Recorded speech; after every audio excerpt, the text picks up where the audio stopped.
This is the Business Storytelling Show with Christoph Trapp. Name a top 20 storytelling podcast and a top 5% podcast globally. Christoph chats with thought leaders and experts to share tips and tricks that can help you tell your company's stories better to drive business results. Available wherever you listen to podcasts, live streamed on major social media channels, and part of the DB&A television network, available on most U.S. television sets and streaming on Roku and Amazon Fire. Here's Christoph with today's episode. Let's go. Let's go, business storytellers. How's everyone doing? Hey, episode 596. Just a few to go to 600. How about that? That's what happens when you do a couple episodes a week. All right. Hey, before we get started here, I want to remind everyone we are live on Amazon. So if you are not watching there, check out Amazon. Search for Christoph Trapp on Amazon, and you can check out everything you see around me, the camera that I'm using, everything you can buy in the Amazon store. Really quickly, I do want to share this here. This is currently what I'm wearing, not to make this a fashion show, my friends, but this is the outfit I'm wearing. I did get that directly from Amazon, and you can do so too. Just everything we're showing to you today on the screen, you can just use your phone, you can scan it, and boom, there you go. You can get whatever it is we're currently offering. Mostly it will be the book of today's guest, Kevin Eikenberry. We'll get to him in a second. Maybe this is my German heritage, but I still drink this bubbly water. So that's what I'm going to keep myself hydrated with during today's show. So check that out if you like to. But let's get to today's topic at hand, the long distance team. Why does this have to be such a debate, honestly? Why do we have to debate where we should be working? Can you be creative if you're working as a remote team? Of course you can, but it takes some skill sets. So this is a really good book to read. Check that out. You can scan the code right there, the long distance team. We have Kevin Eikenberry on the show today to talk us through why this is still possible, COVID or no COVID. Kevin, welcome. Glad to be here. Thanks for having me. You bet. Nice to see you. Now, first of all, give me a quick overview of what prompted you to write the book, and why is this still such a hot button issue? Come back to the office. You can work at home. Blah blah blah. Like why? Why is this such a big topic? Well, I'll tell you a story to start. That I have been leading a remote team for well over a decade, and co-wrote a book with Wayne Trammell called The Long Distance Leader. Pre-COVID 2018, we finished The Long Distance Teammate right about the time lockdowns were starting in the U.S., and then the Long Distance team came out this year. So all of it is designed around the idea of, if your team is going to be dispersed, how do you do it more effectively? Like some people might say, if you've written 3 books that have the word long distance in the title, Christoph, that you must be sort of a zealot for remote work, and you have a team that's remote. I believe that remote work can work, does work, but our belief is that you need to figure out what's going to work best for your specific organization and your situation. But we're living proof, and many of our clients over the last 10 years are living proof that, in fact, yes, it can be done, COVID or no COVID. It can be done. And what's interesting to me too, I live in Iowa, which I think is 93%, maybe more, white. And Michelle Nagomi, when she was on the show, she said, of course you can hire a diverse team, even whether you're in Iowa or not, especially in the creative field, just have a remote team, because who says you have to hire only in Cedar Rapids? That's just an excuse. And I still believe that. Now let's kind of dive in here, especially for creative teams. What do we need to keep in mind for when it comes to working remotely? And, especially creative work, I mean, you need to have quiet time, right? Like focus time. I need to write this. I need to work on this. And at the end of the day, distractions can be less when you're remote. I mean, I say that, I already think maybe not. You can get Slack messages nonstop too. But what do you need to think about to make that a success?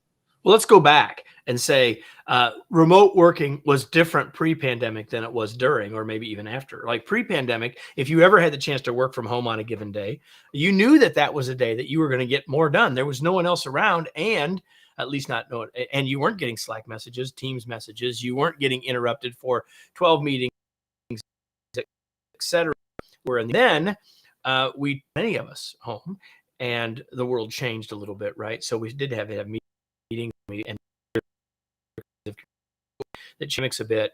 So many people find now they are as distracted, not just with work-related stuff at home, but all the other stuff around. That leads us in many ways, Christoph, to what we really ought to be talking about here. And that is, how are we going to agree to communicate? How are we going to agree to collaborate? And the third C in our model is, how do we get the cohesion that we want on our teams? So if we have a team that is doing creative work, then we need to make sure we're figuring out times and ways for people to have that space and time to have that non-distracted time. On our team, which does a whole variety of things around leadership development, and of course we've got people in marketing and sales and other things. We have the ability. Anyone on the team can say, "I'm going into the cave." I call it doctor time. I'll tell you about that in a second. But where no one's going to interrupt you, and no one's expecting you to reply to Slack messages and that sort of thing for the next 2 hours or whatever. So we've got to, as leaders, create ways to give people the time and space they need to be successful. And to your point, we can do that at a distance, and maybe in some ways do it easier at a distance, but we still have to be intentional about how we go about doing it. And just because people are remote doesn't mean, they can't get stuff done. I remember a team one time, and it was a big change initiative, Kevin. And there was one person, I was like, every time I walk by her office, she's never typing, never. And I'm bringing that up because I know leaders that's how they measure productivity. What does it look like? Do they look like they're busy? Does it look like they're working? But at the end of the day, you could be typing whatever, right? You could be filling out your own blog, or you could be shopping on Amazon, typing in your address. And just because you look busy doesn't mean that you are busy. And let's just put this aside. Being busy doesn't mean you're successful, because especially in content strategy, it's not just about cranking out content. It's about cranking out useful content, relevant content, and whatnot. Let's kind of walk through Can I say something about that real quick? Please. I think that no disrespect to my grandmother, that busy is the most dangerous 4-letter word in the English language, because busy isn't about productivity at all, right? What we ought to be measuring is accomplishment, not activity, because that person who, if we walk down the hall and say, well, they look like they're busy, doesn't mean they're getting anything accomplished, or to your point, getting good work accomplished, high quality work. So one of the mistakes that a lot of leaders make, whether people are together in close proximity or not, is measuring or thinking about productivity in the wrong way. It's not about hours. It's about output per hour that makes a difference. It is about output, and I'm glad you actually kind of snuck that in there at the end, because Jason Falls talked about this on the Winfluence podcast the other day, and he said, you know what? Everybody now only wants to pay for the last click, right? Whoever gets the sale gets the credit. And he said, but what about all the other marketing you have to do to get there? So all that is important. So it's not just about the sale. Yes, we all want to sell books. We all want to get clients, blah, blah, blah. No doubt. But at the end of the day, you also have to get people down the funnel. So accomplishment, certainly way more important than just being busy. Let's talk about collaboration. So, I mean, we already had this a little bit, Kevin, because I'm talking and I'm kind of trying to move on, and you wanted to add something, and we kind of step on each other, right? And that's a real problem when collaboration happens like this. Sometimes, if people can't move past it. But what tips do you have to collaborate when you're not in the same room? Well, so first of all, you're right. It can absolutely be done. And the book that you can see here, The Long Distance Team, was written with Wayne, and we never saw each other once during the writing of it. We've written 3 books together, and I think we've only seen each other for a very brief time during the writing of any of them. And so there's no doubt that this can be done. I think when we think about collaborating at a distance, we have to have some agreements about how we're going to do it. We've got to get better at the tools we're going to use to do it. And many times we think about collaboration, at least historically, we think about collaboration as something that we do synchronously, like we're in the room together brainstorming. And that can be a fine way to collaborate. But one of the things, so if I were to say three things, number one, I'd say recognize that we need to create new ways to think about it as a team and have some agreements about that. Number two is we need to think about which tools we're going to use and use that, know how to use them more effectively. And number three, we need to think about collaboration as something that doesn't necessarily have to be done synchronously, but can absolutely be done asynchronously. Oh, and you know what's interesting about that too is, and I got mixed feelings on that a little bit. I mean, people can just as a Loom video, right? Hey, Kevin, here's how you do a podcast. Here's how you set that up, and I can show it to you. What I love about that is because since I listen to a lot of podcasts, it's very hard for me to listen to people at regular speed anymore. You know what I mean? Because you listen at 1.5 speed. So when I'm in an actual meeting, I'm like, oh, they're talking so slowly. They're not talking slowly. They're just talking normal, but I'm so used to speeding it up. So on a Loom, you can speed it up, which you can't do in a meeting, right? But on the other hand, watching Loom videos, it's also not very collaborative, right? Because you can't ask questions. You have to send a Loom back. You have to wait a day, depending where they are, whatever it might be. So what tips do you have to make that more engaging when you don't work synchronously at the same time, which certainly, you don't have to, but there's also some barriers there, just like there is working in an office.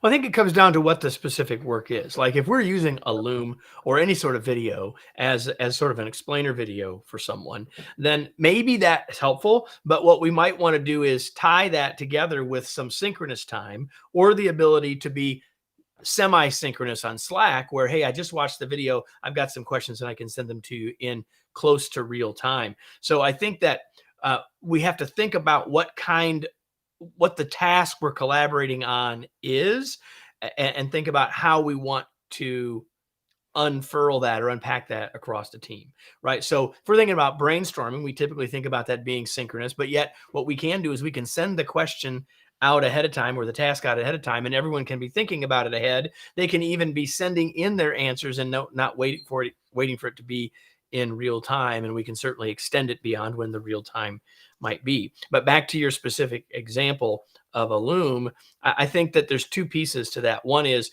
as I already said, think about how you can tie that with something that's closer to synchronous so people can get follow-up questions. But secondly, if I'm the one creating the Loom or I'm the one creating the YouTube short or whatever it is, we need to be realizing that the consumer of this, just like in any content, like I'm communicating this with the goal of the other person being able to receive it and understand it, which means I need to think differently perhaps about how I'm creating it, what I'm saying, what's on the Loom, what's on the video, so that it improves the chances people get it without the need for that interaction that follows. If we just sort of do it stream of consciousness, do it without thinking, just sort of go in and do it, knowing what we know, as opposed to thinking about what our audience or intended audience knows, that would change how we go about doing it.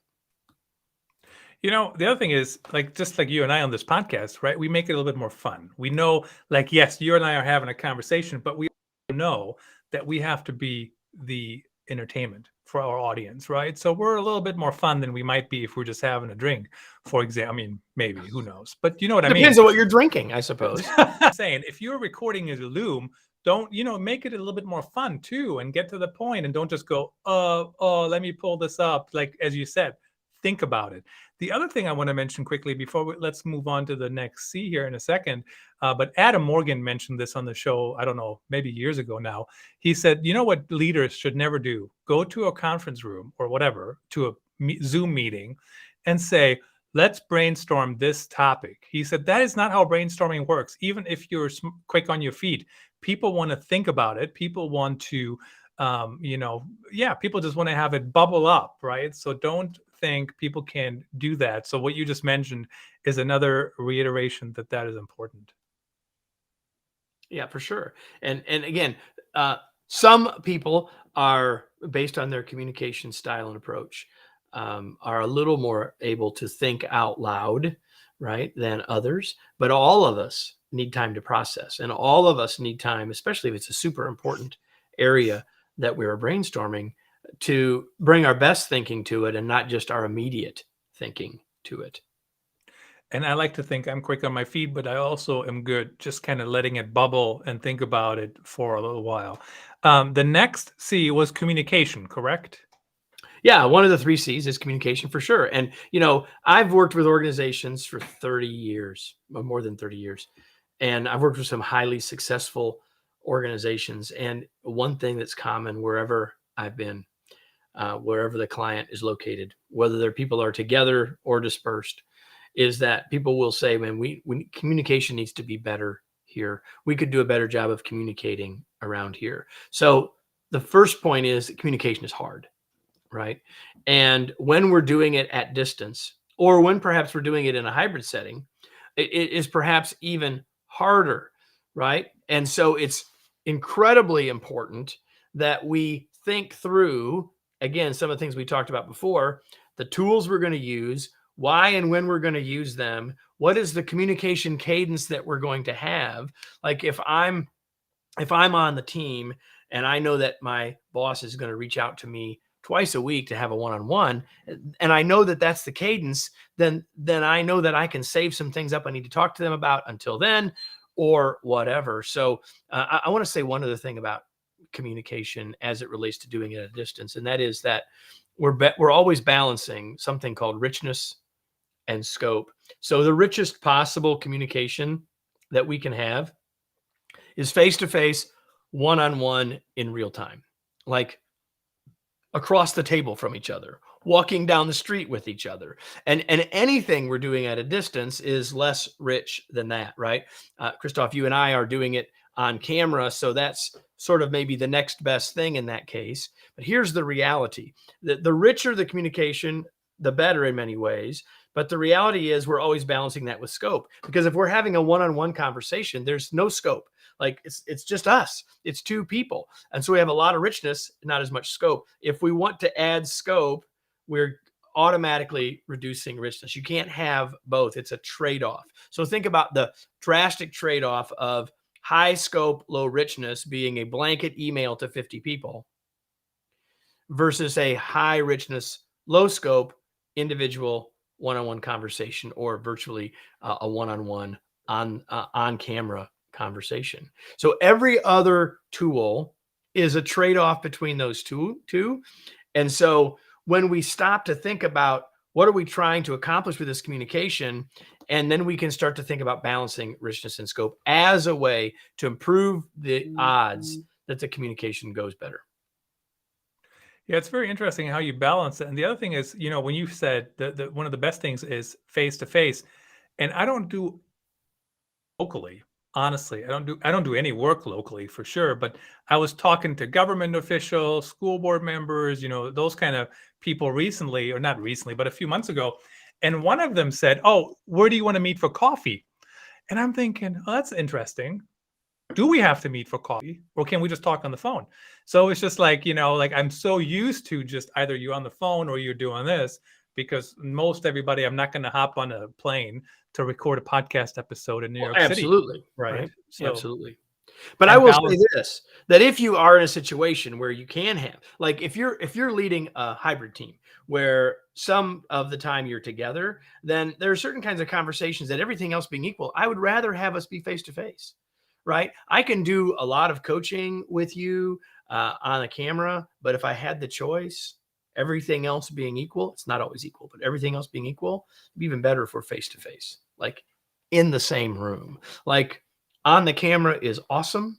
On the camera is better than on the phone. And certainly there are many conversations we might be able to have over the phone. It really just depends on what the communication outcome is. And if we're leading or a part of a hybrid team, we have to make sure we're thinking about when we do which kind of work.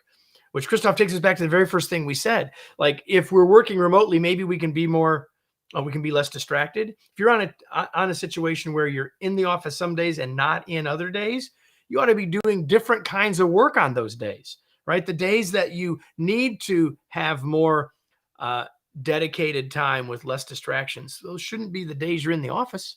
Those should be the days that you're meeting with other people and interacting with other people and building your relationships and having some of that water cooler time and all of those kinds of things. Well, when I visited our UK office, I didn't really intend to do any deep work, right? My point of being there is to meet people, to interact with people, really to socialize. And I'm just saying, like, that's, and now I got this whole setup here, Kevin, right? In my studio, my office. It's hard to actually duplicate that in an office setting as opposed to where you're working at home. Maybe in the next 3 minutes here or so, we have about 5 minutes left. Let's talk about cohesion quickly. What does that mean, and how should we think about that, especially as a remote team? Well, you were just talking about it, right? So cohesion is level of trust, nature of relationships, how connected do people feel, right? What's the level of trust that we have created, and what are the relationships that we need in order to get the work done? So, it's easy to think about communication and collaboration, but I think maybe the biggest lever of all is how do we design our teams, remote or otherwise, to create the level of cohesion that we need to get great results. And I would say that if you're a member of a team at distance, that you should be investing time in building cohesion with your colleagues. And if you're leading a remote team like I do, you should be making sure that that's top of mind and high intention for you as a leader. It's part of the work. It's not just a nice to do thing. But sometimes, and this is always why I like meeting people, right? Before you really dove into things, especially with a remote team. But that's not always possible because when everybody's remote, you either have to fly everybody into one place, but if there's an office here or there, even if people don't go, you can go meet people. What's like the next level of meeting and building that trust if you can't meet in person? What kind of tips do you have when it comes to building trust and relationships virtually? One of the things that we do on our team, if someone joins our team, and we've had lots of people, we had people join us during the pandemic, and we have new people join our team that are certainly remote from most everybody else anytime that happens.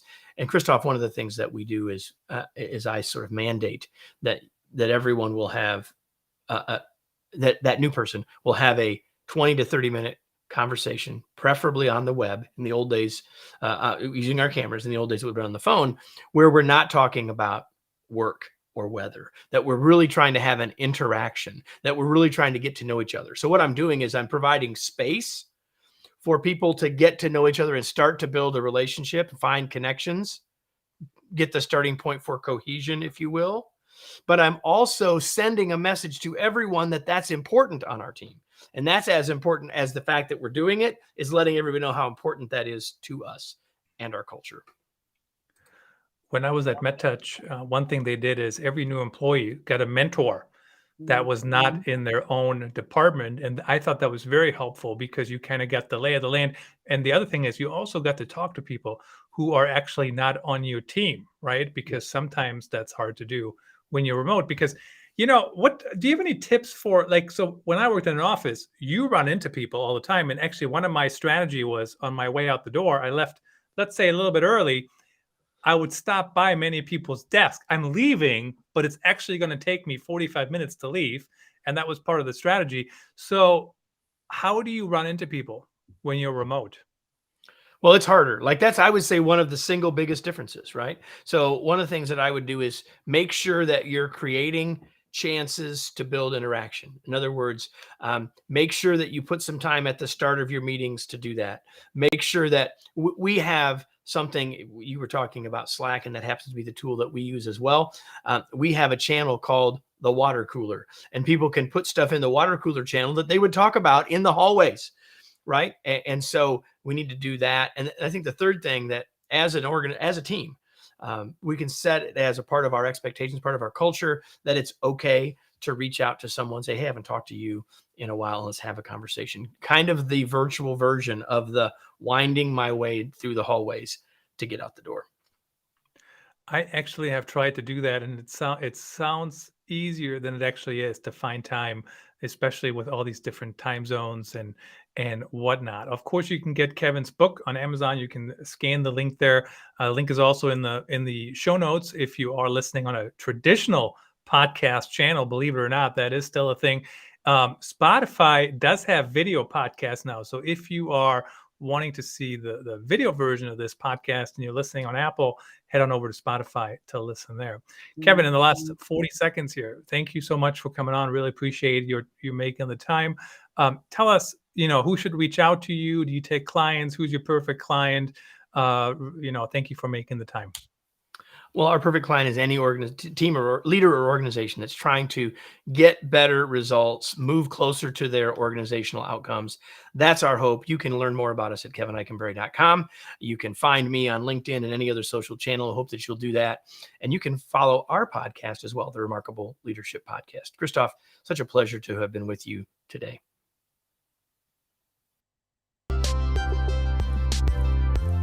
That's a wrap. Thanks for tuning in. Please rate and review our show on your favorite podcast channels. And don't forget to share this episode with your networks. We appreciate you. Until next time, let the best stories